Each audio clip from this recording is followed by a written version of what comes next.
네, 국가정보원이 북한군 12,000명 러시아 파병이 결정됐다고 발표한 이후에 러시아에서의 북한군 활동을 촬영한 것으로 보이는 영상이나 사진이 공개되고 있습니다.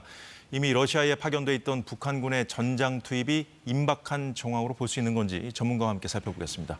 고려대학교의 남성욱 통일융합연구원장 나왔습니다. 어서 오세요. 안녕하십니까. 예, 원장님. 자, 이번에 국정원이 북한군 파병을 확인했다며 사진 석장을 공개했는데요. 우리 정부 자료연구로 전해졌습니다. 이 화면 보고 말씀 이어가도록 하겠습니다.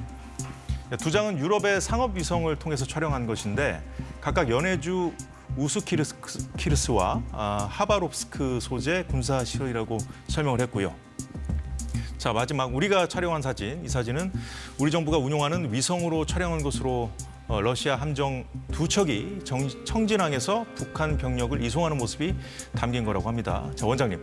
자, 우크라이나 정부 발표만 나왔던 상황에서 지난주 국정원이 북한 파병을 공식 확인했었는데 이 사진 등을 통해서 직접 증거를 잡아서 발표했다고 봐야 될까요? 네, 일단 언론에서 상당히 이례적인 평가를 내리고 있습니다. 국정원은 원래 정보기관이기 때문에 공개적으로 어떤 사실을 발표할 때의 부작용을 우려하거든요. 정보 출처라든가 우려. 예. 그러나 이번의 경우는 좀 달랐습니다. 왜냐하면 일단 구체적인 물증을 잡았고요. 예, 또 예. 북한군이 대규모로 러시아로 파병되는 현실인 상황에서 이거를 국민들에게 직접 전달하는 것이 매우 중요했다라는 판단을 한 것으로 보입니다.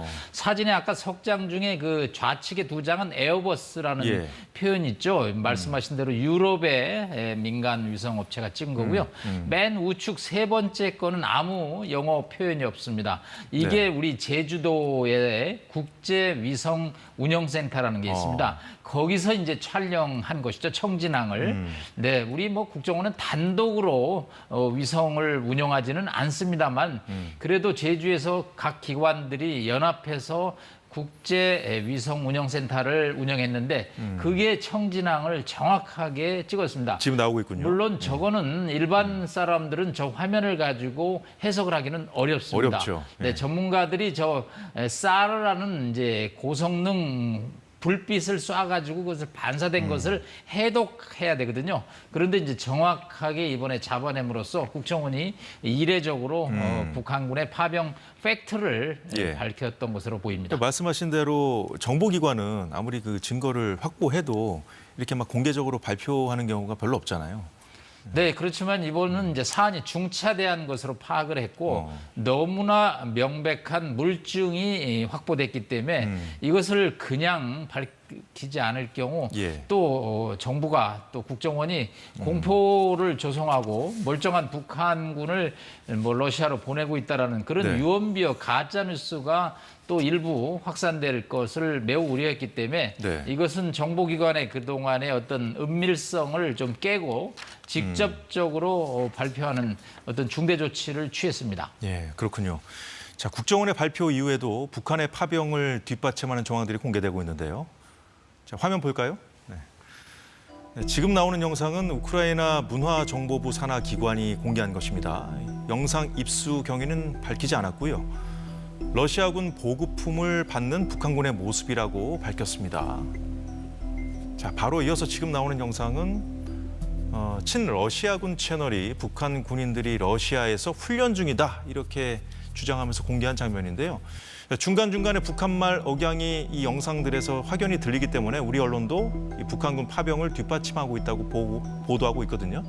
자, 원장님은 이 영상의 진위업 어떻게 보십니까? 네, 일단 북한군의 파병에 대해서 가장 정확한 정보를 갖고 있는 나라는 역시 우크라이나입니다. 우크라이나 정보당국은 이 러시아군이 지금 전쟁 발발 2년 8개월 동안 한 100만 명 이상의 사상자와 부상자가 났습니다. 예. 뭐 10월에는 하루에 1,200명이 사상자가 났거든요. 그래서 이제 러시아도 징집병을 지금 구해야 되는 상황인데 그래서 외국으로부터 파병을 받는다라는 그런 정보를 입수하고 있죠. 예. 그런데 그 1차 국가가 아마 북한이라는 심증을 가지고 여러 가지 이제 첩보 활동을 한 거죠. 첩보 아까 활동하던 저런 것은 끝에 네, 맞습니다. 확인한 거란 말씀이죠. 아마 아마 청진과 함흥항에서 배를 타고 블라디보스톡 쪽에 러시아 군 기지로 간 것이죠. 우크라이나 입장에서는 이제 저런 데다가도 첩보 활동을 통해서 예. 영상을 확보하고 있는 거죠. 뭐 여름 이렇게 옷 얘기가 나오는데 예. 아마 장기전에 대비하는 것이 아니겠느냐. 이번에 보급을 하면서 겨울 복장, 여름 복장을 이제 같이 나눠줘서 보고 있는데 이 여름에 이미 파병된 화면이 아닐까라고 보는데 좀 화면 자체로는 좀 날씨는 네. 조금 가을 날씨 쪽으로 들어간 것 같아서 아마도 향후 장기전에 대비하는 어떤 추론도 가능할 것으로 보입니다. 그렇군요. 지금 말씀을 하신 김에 지금 한글 설문지 우크라이나 정보보안센터가 공개한 한글 설문지 좀 보도록 하겠습니다. 한글과 러시아어가 함께 쓰여 있죠. 군복 치수 등을 작성해 달라는 문구가 적혀 있는데, 자, 이 내용을 지금 앞서 이제 원장님께서 말씀을 하신 거예요. 근데 이제 여름용이라는 거죠. 이 치수 자체가 지금 화면에 좀 나오고 있는데. 이제 장기전에 대비한 것으로 좀 보인다 이렇게 말씀을 해주셨고요. 여기서 우리가 추가로 좀 주목해 봐야 될 그 내용들이 좀 있을까요?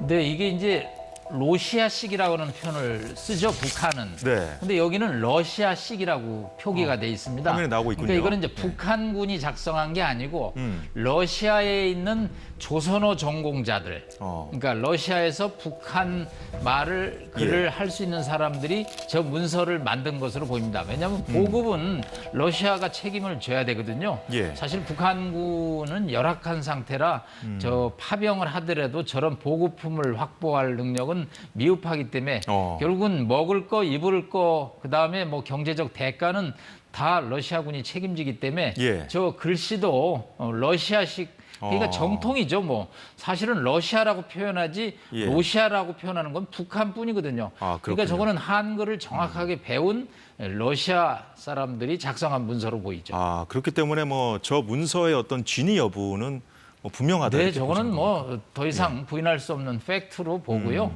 뭐 너무 이렇게 막 우리식으로 한다고 해서 약간 좀 놀라는 분들이 있는데 예. 왜 모스크바에 한국어 공부하는 사람들이 많거든요. 그렇기 때문에 정확한 뭐 우리식으로 표현을 했다고 볼 수 있겠습니다. 네, 그렇군요. 자, 러시아에 파병된 부대는 북한의 특수작전 부대인 11군단 중 일부로 지금 전해지고 있거든요. 맞다고 보십니까? 네, 일단 이 특전사, 우리의 특전사에 해당합니다. 평안남도 덕천에 이제 본부를 두고 있는 특전사 예. 부대인데 최소한 4만에서 8만 정도 보거든요. 그래서 일종의 뭐 우리 특전사라는 게 이제 전쟁이 벌어지면 후방에 침투해서 적의 진지를 교란시키는 아주 정예 부대죠. 네. 그런데 이제 여기서 한 10,000명 정도를 지금 보내는 것으로 계획이 나오고 있습니다. 왜냐하면 이 격전지 전투가 직접 벌어지는 부대를 파견해야 되기 때문에 지역에 굉장히 이제 정예 부대를 파견하는 것으로 볼 수 있겠습니다. 그렇군요. 자, 이 러시아에 파견된 북한군이 어느 지역에 배치돼서 또 어떤 임무를 수행할지가 중요하지 않겠습니까? 그럼 이제 11군단이 만약에 간 것이 맞다면 어떤 임무를 수행할지 어디에 배치될지 우리가 좀 가늠해 볼 수 있을까요? 일단 베트남 전쟁 때 이제 우리 한국군 맹호 부대 뭐 청룡 부대가 파견이 됐을 때 어디를 주로 갔냐면 미군들이 작전을 하기 굉장히 어려웠고 매우 위험스럽고 사상자가 많이 났던 지역에 파견이 됩니다, 보통. 지금 러시아도 북한군에게 요구하는 것은 예. 도네츠크라든가 헤르손이라든가 이 지역은 러시아군이 우크라이나를 침공해서 자기네 땅으로 병합한 지역이죠. 그러니까 이제 우크라이나군 입장에서는 이걸 반드시 탈환하기 위해서 계속 그 전투가 격렬하게 벌어지는 지역이죠. 그러면 예. 뭡니까? 사상자가 날 아주 위험한 지역이죠. 러시아군은 이제 북한군에게 이 지역을 맡길 가능성이 매우 높을 것으로 추정이 됩니다. 아, 네, 그렇게 보시는 또 뭐 근거가 있습니까? 일단은 러시아군 입장에서는 뭐 사상자가 안 나는 지역은 자기들이 다 커버하는데 지금 병력이 100만 명 이상 사상자가 났기 때문에 병력 부족을 채워야 되거든요. 그러면 어디를 채울 것이냐?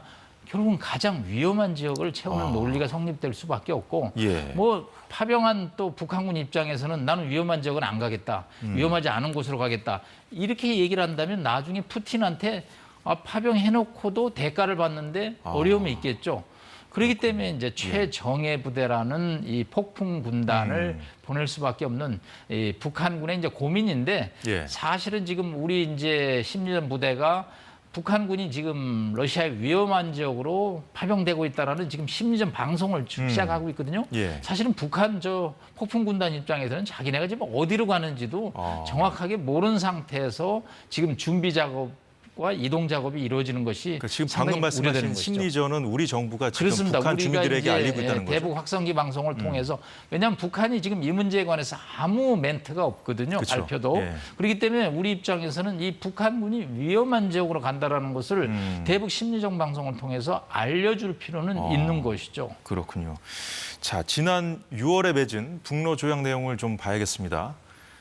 자동 개입 조항으로 알려진 4조가 중요한 내용입니다. 화면에 지금 나오고 있죠.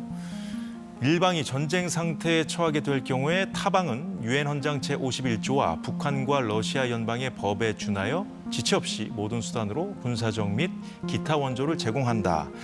자, 일단 이게 궁금합니다, 원장님. 북한의 이번 파병이 이 조약에 따른 결과일까요? 그렇습니다. 사실은 뭐 과거에도 맺은 조약들이 있습니다. 그런데 이게 2000년에 자동 소멸이 됐습니다. 왜냐하면 91년도에 한소 수교 이후에 이제 러시아와 한국 간의 관계가 강화됐기 때문에 예. 결국은 이 조약이 연장되지 않은 거죠. 그런데 이제 지난 5월에 푸틴이 평양을 방문해서 전략적 포괄적 조약을 맺었습니다. 예. 그런데 그 과거 조약하고 저기 다른 점은 바로 저 유엔 헌장 제51조라는 표현입니다. 요거는 반드시 북한의 요구로 들어간 것으로 추정이 됩니다. 그렇군요. 그러면 유엔 헌장 51조가 뭐냐? 바로 자위권입니다. 자위라는 스스로 지킨다. 그러면 각 국가가 개별 국가가 자유권을 행사하는 건 뭐 인정이 되죠. 네. 그런데 이게 동맹을 맺은 국가끼리 자위권을 얘기한다는 것은 혈맹을 강조하는 것이죠. 그래서 지체 없이 뭐 과거에도 지체 없이라는 표현은 들어갔는데 예. 이제는 자위권 차원에서 양국이 혈맹 수준의 군사 협력을 하겠다라는 그래서 이 조약에 따라서 이번에 네. 한 10,000여 명의 북한군의 러시아 파병이 이루어지는 것으로 법적 근거를 볼 수 있습니다. 그렇군요. 뭐 일부에서는 이게 예. 북한 최고인민회의나 또 러시아 파마 국회에서 비준이 지금 진행되고 있는데 되겠냐 그러는데 예. 전쟁을 지금 수행하고 있는 아주 비상 상황입니다. 뭐 그런 것은 뭐 거의 문서 서류에 불과하기 때문에 우리 기준으로 평가해서 국회에서 비준이 안 되는데 어떻게 파병을 하냐는 분들이 있는데 그거는 지금 너무 한가한 얘기고요. 네. 저들 입장에서는 뭐 당연히 국내 절차는 뭐 100%죠. 다만 이제 저런 것을 우리는 이렇게 논리적으로 따져보지만 저 양국은 지금 뭐 전쟁 수준의 협력을 하기 때문에 예. 그런 문제 제기는 실효성은 없다고 볼 수 그렇군요. 있습니다. 북러 조약 4조 화면 다시 한번 보여주시겠습니까? 방금 전에 이제 원장님께서 지적하신 내용이 바로 그 가운데 줄에 있는 유엔 헌장 제51조 그리고 북한과 러시아 연방의 법에 준하여 이런 단서 조항이 있기 때문에 이제 러시아가 이제 뭐 한반도 유사시에 뭐 참전하지 않을 수 있다 여러 가지 뭐 해석들이 나오는데 지금 워낙 전시에 준하는 전시 상황이죠. 그런 상황에서 지금 하고 있기 때문에 저런 단서 조항을 다 일일이 해석할 필요가 없다는 그런 말씀 해주셨고요. 네, 저 조항과 하나 추가를 드리면 예. 가장 걱정스러운 점은 자 반대로 한반도에 분쟁이 났습니다. 네. 뭐 북한이 또 남측을 뭐 침공했다든가 그럴 때 반대로 러시아군도 역설적으로 자위권 차원에서 지체 없이 예. 한반도에 진입을 하는 거죠. 안 그래도 그게 궁금해서 지금 여쭤본 거거든요. 사실은 이번에 러시아 함정들이 이 병력을 실으러 청진항 함흥항에 도착했는데 예. 이게 91년도 이후에 34년 만에 초유의 일입니다. 그렇군요. 사실은 그동안에 북러가 뭐 가깝긴 하더라도 군사협력은 사실은 제한이 있었거든요. 네. 근데 이제 그런 제한이 완전히 사라졌기 때문에 저희로서는 다음 그림을 걱정할 수밖에 없는 지금 상황이죠. 그렇군요. 앞서 이제 원장님께서 이제 북한군 이번에 파병된 북한군이 사상자가 많이 날 수밖에 없는 격전지로 갈 가능성이 매우 크다고 짚어주셨는데 자 그렇다면 이제 북한군이 이걸 감수하면서까지 러시아에 뭔가 추후에 요구할 가능성이 크지 않겠습니까? 네, 반대급부가 적지 않습니다. 뭐 어느 경제적 정도를 지원은, 생각하고 있을까요, 북한은? 예, 경제적 지원은 뭐 용병 차원에서 돈을 주는 거를 한번 계산을 해보니까 연 뭐 400억 원 정도, 월 400억 원 정도가 네. 나오더라고요. 근데 그거는 이제 비용을 어떻게 계산하냐? 뭐 식량 그런 것은 이제 기본이고 뭐 그런 것까지 지원하는 게 저희가 신경을 쓸 건 없는데 문제는 군사 기술의 제공이죠. 자, 북한은 이제 핵무기를 갖춘 상태에서 이것을 날려보내는 운반 수단에 관심이 많습니다. 그래서 네. 첫 번째가 대륙간 탄도미사일 ICBM 이 발사 기술이고요. 그다음에 저희가 우려하는 잠수함인데 그냥 잠수함 기술이 아니고 핵 추진 잠수함 기술.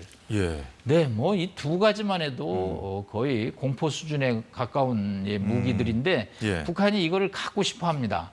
자, 그러면 이번에 파병으로 해서 사상자가 났을 때 나중에 김정은이 적절한 시기에 푸틴한테 이 기술을 달라고 그랬을 때 과연 러시아가 얼마나 이거를 거부할 수 있을까?